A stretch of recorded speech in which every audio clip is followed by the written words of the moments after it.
नमस्कार, मी प्रतीक्षा. DNA मराठीमध्ये आपलं स्वागत. शेवगाव शहरातील शिवनगर भागात चालविण्यात येणाऱ्या अवैध वेश्या व्यवसायावर पोलिसांनी धडक कारवाई करत 17 पीडित महिलांची सुटका केली आहे. या प्रकरणी 4 जणांविरुद्ध गुन्हा दाखल करण्यात आला असून 3 आरोपींना अटक करण्यात आली आहे. उपविभागीय पोलीस अधिकारी संतोष खाडे यांच्या विशेष पथकानं ही कारवाई केली आहे. शिवनगरमधील एका ठिकाणी सापळा रचण्यात आलाय.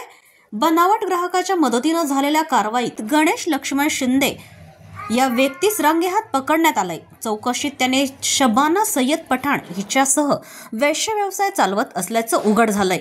या छाप्यात 3 वेगवेगळ्या खोलींमधून एकूण 17 महिला आणि काही ग्राहक पकडले आहेत.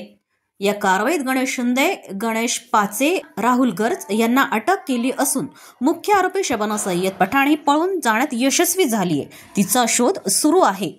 ही कारवाई शेवगाव पोलीस स्टेशन आणि स्थानिक गुन्हे शाखा यांच्या संयुक्त विद्यमानं ही कारवाई करण्यात आली असून शेवगाव पोलीस तपास करत आहे. नमस्कार, मी परिवीक्षण पोलीस उपअधीक्षक संतोष खाडे.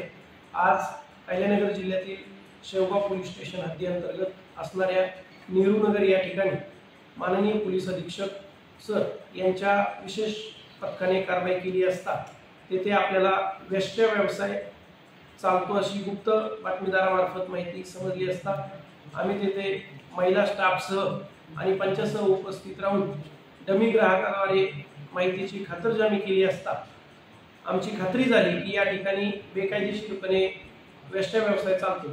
त्यावेळी आमच्या पथकाने कारवाई केली असता त्यामध्ये 17 पीडित महिला तर 2 ग्राहक आरोपी तसेच एक मूळ मालक पुरुष आरोपी तसेच एक महिला जी हा वेश्या व्यवसाय चालवते आणि भाडेकरू महिलांना आणून हा वेश्या व्यवसाय त्यांच्याकडून करून घेते जबरदस्तीने, अशी एक महिला शबाना शेख नावाची ती आपल्याला मिळून आलेली नाही, ती फरार आहे.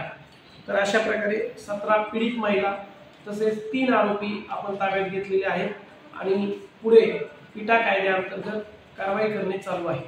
सदर कारवाई ही माननीय पोलीस अधीक्षक श्री सोमनाथजी गार्गे सर यांच्या मार्गदर्शनाखाली तसेच निर्देशनाने चालू आहे आणि सरांनी नेमलेलं विशेष पथक ही कारवाई करत आहे.